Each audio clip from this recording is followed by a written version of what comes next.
This is the moment Vladimir Putin's most important promise to Russia began to die. Not slowly, not quietly, right now, in real time. On the very peninsula he swore would never leave Russian hands. The men he personally trusted to defend it are running away from it. Not being transferred. Not being rotated to a different assignment. Running. Without waiting for his orders. Without informing the 50,000 soldiers they are leaving behind. Without even looking back. If you could stand in Sevastopol right now, here is what you would see. Empty parking lots in front of locked command buildings that were filled with military vehicles just weeks ago. Officers' housing with windows dark in the middle of the afternoon. Long lines of civilian cars, the families of Russian fleet officers, backed up at the Kerch Bridge checkpoint, carrying whatever they could fit, leaving the rest behind. The people Vladimir Putin sent to hold his fortress are fleeing it. And the fortress is still full of soldiers who have nowhere to go. As of 7:14 a.m. this Wednesday, June 17, 2026, the situation inside Crimea has crossed a line that cannot be uncrossed. The Black Sea Fleet's remaining command structure has begun an unauthorized, self-organized withdrawal to Novorossiysk on the Russian mainland. They did not ask Moscow. Moscow did not tell them to leave. They simply decided, at the highest levels of military leadership, that the peninsula could not be held, and they left. In this deep dive, we are going to show you exactly what triggered this collapse. We will reveal what is happening inside those abandoned command posts right now. We will explain why Putin cannot send a single reinforcement to fix this. And we will tell you what comes next for the 50,000 men abandoned on that peninsula with no supplies, no commander, and no safe way home. Putin is not just losing commanders. He is losing the one story his entire 24 years of power was built on. The story that Russia does not retreat. 12 years ago, Vladimir Putin stood in front of the Russian nation and made a declaration he expected history to record as his greatest achievement. He had just taken Crimea from Ukraine in a matter of days. He called it a historic correction. He called Crimea the spiritual heart of Russia. He told the Russian people that this was their land, that it always had been, and that it would never, under any circumstances, belong to anyone else again. He was not careful or qualified with his words. He was absolute. And then he built the physical evidence to match that promise. Over the next 10 years, more than 1 trillion rubles were directed into Crimea's military transformation. 400 air defense systems were installed across the peninsula. Iskander ballistic missiles were positioned at its southern edge. New submarines were commissioned and deployed directly to Sevastopol. Dozens of warships were permanently assigned there. The Black Sea Fleet, Russia's oldest and most symbolically significant naval force, made Crimea its permanent home. Putin was not building a military base. He was building a statement about the limits of Russian power. He was saying, this land ends here, and it ends forever. But the cost was not only military, it was human, and it was calculated. More than 140,000 Crimean Tatars and ethnic Ukrainians were quietly removed from their homes through intimidation, legal pressure, and fear. Hundreds of thousands of Russian citizens were brought in to replace them. Soldier families, state pensioners, civil servants loyal to the Kremlin. Putin was not just fortifying the land, he was trying to make the population itself impossible to reverse. He gambled that NATO would remain too divided to respond with meaningful weapons. He gambled that Ukraine would never develop the long-range strike capability to reach Crimea at scale. He gambled that the Russian people would accept any financial or human cost to keep the narrative of permanent Russian power intact. He assumed wrong on every single count. Ukraine did not challenge Crimea in one dramatic assault. It did something far more damaging. It was patient. It went piece by piece, ship by ship, bridge by bridge, depot by depot. The flagship, Moskva, sunk by a Neptune missile in April 2022. The Kerch Bridge, struck and crippled in 2023. The fleet headquarters, hit by Storm Shadow missiles the same year, killing 9 senior officers. Ship after ship pushed out of Sevastopol in 2024. Airbase after airbase going silent in 2025. Each strike was deliberate. Each one removed another structural piece of the fortress Putin had spent a decade assembling. And by June 2026, all that remained inside Crimea were 50,000 soldiers and the commanders who were now choosing to abandon them. The breaking point arrived at 11:22 p.m. on May 27, 2026. Ukrainian Storm Shadow missiles struck the Aviation General Headquarters building on Goal Street in Sevastopol. The attack was surgical. It did not simply collapse the structure. It destroyed the hardened underground communications and the endurer and use dan de sun and ju in chu and ju ending in mnd and the nander and the sa and ju connected Crimean military command to Russia's broader national military network. Think of it as cutting the spinal cord. The brain in Moscow remained alive, but the signals that should have traveled down to the body stopped completely. For several hours, there was nothing, no instruction, no confirmation that the command structure on the peninsula still functioned, no orders reaching the units stationed there. Pause. Then something happened that no Moscow directive caused, and no Moscow directive could have stopped. Within 72 hours of the strike, senior officers inside the Black Sea Fleet Command began quietly organizing their own departure. According to military informants with direct access to fleet personnel, officers started moving their families to Novorossiysk on the Russian mainland without being given any order to do so. They canceled school registrations for their children. They sold furniture and household items they could not transport. They gave up military housing they had held for years. They were not waiting for an official directive. They already understood what any official directive would eventually say, and they had decided they would not be in Crimea when it finally arrived. But while those commanders were quietly arranging their escape, something was closing around all of them at the exact same time. Ukraine was systematically sealing every exit from the peninsula. The Kerch Bridge, the only road connection between Crimea and the Russian mainland, was already barely functioning. Fuel tankers had been banned from crossing. Security checks backed up traffic for hours on a good day. The queue of vehicles at the checkpoint had itself become a target for Ukrainian drone operators, and everyone in those lines knew it. While the bridge was deteriorating into a single-lane bottleneck, Ukraine's naval drones were patrolling the Kerch Strait day and night without pause. The last major ferry to operate across those waters, the Slavin, had been sunk by a Ukrainian naval operation in April. The sea route was gone entirely, and while the sea route closed, the land corridor running through occupied southern Ukraine was collapsing too. Russia's own military command had ordered the R-280 highway closed to military cargo. Freight traffic along that road dropped by 71%. Night convoys tried moving through the darkness in small, scattered groups, but Ukraine's thermal camera drones operated just as effectively in the dark as in daylight. Air evacuation remained technically possible, but only for the very highest-ranking officers flying into Novorossiysk, a port city that had already absorbed repeated Ukrainian missile strikes on its port facilities and oil infrastructure. Commanders were not escaping to safety. They were escaping to a slower version of the same threat. And the 50,000 soldiers they left standing in Crimea had no version of any exit available to them at all.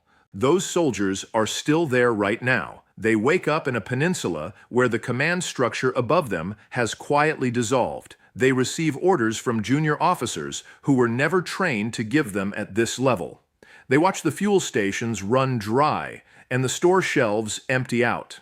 And the question that runs through every barrack and every checkpoint is the same question that cannot be answered.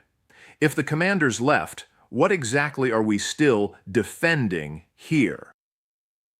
According to sources embedded within Russia's Black Sea Fleet command structure who passed information to international monitoring organizations, a closed emergency discussion took place among senior fleet officers and Kremlin defense contacts in the final days of May 2026.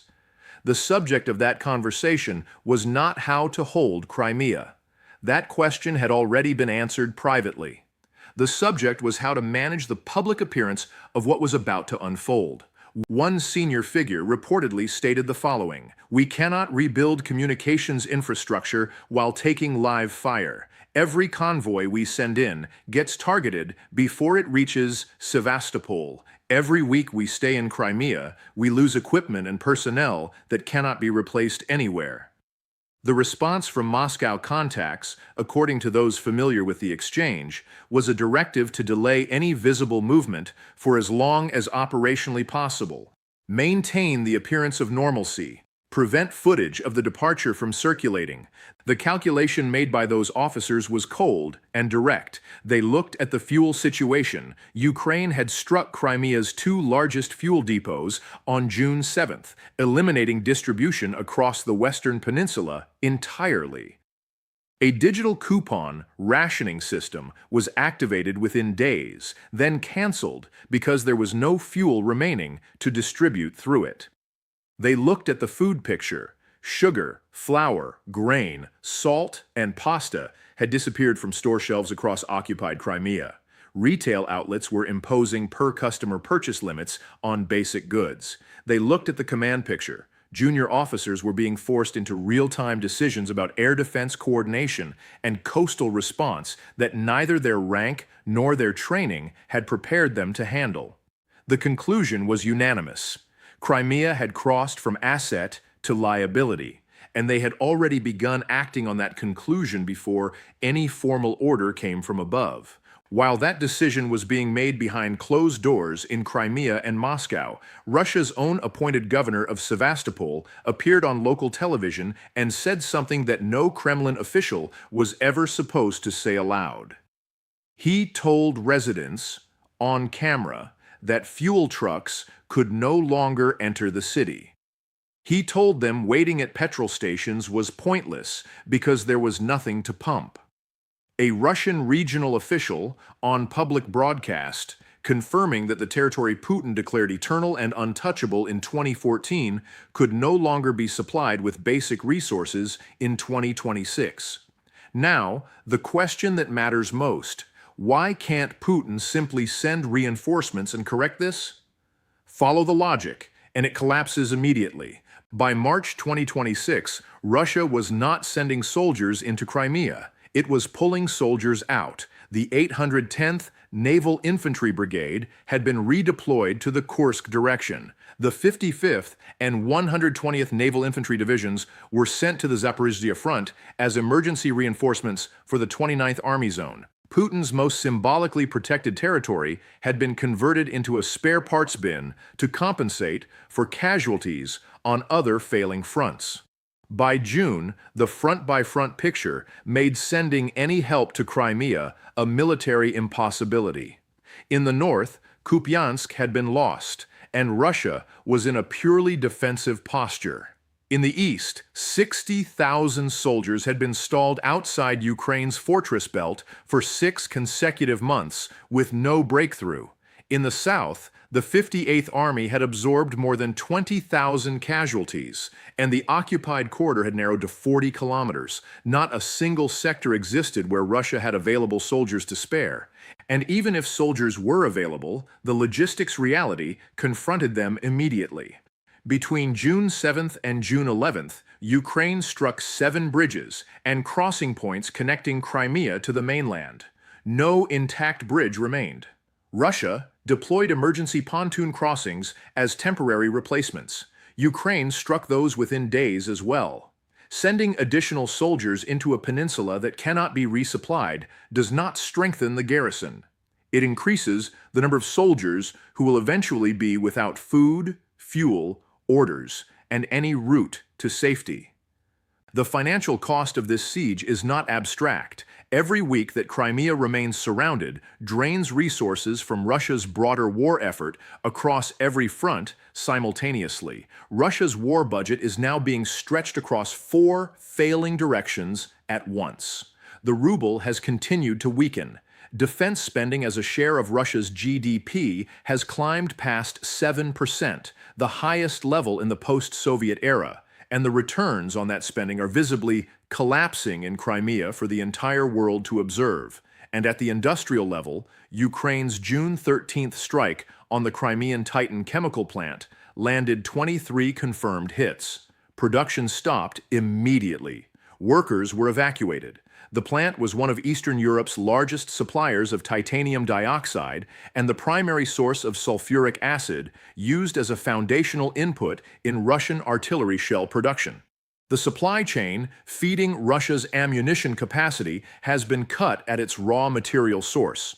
Power is shifting, not in a single dramatic declaration, in the accumulation of every strike that lands without an effective Russian response, every failed supply convoy, every empty shelf, every officer who chose Novorossiysk over Sevastopol without being told to. NATO partners watching this conflict have their signal. China has updated its calculations about Russian military capability. Every government that needed to know whether Russia could defend its most important territorial claim now has a definitive answer.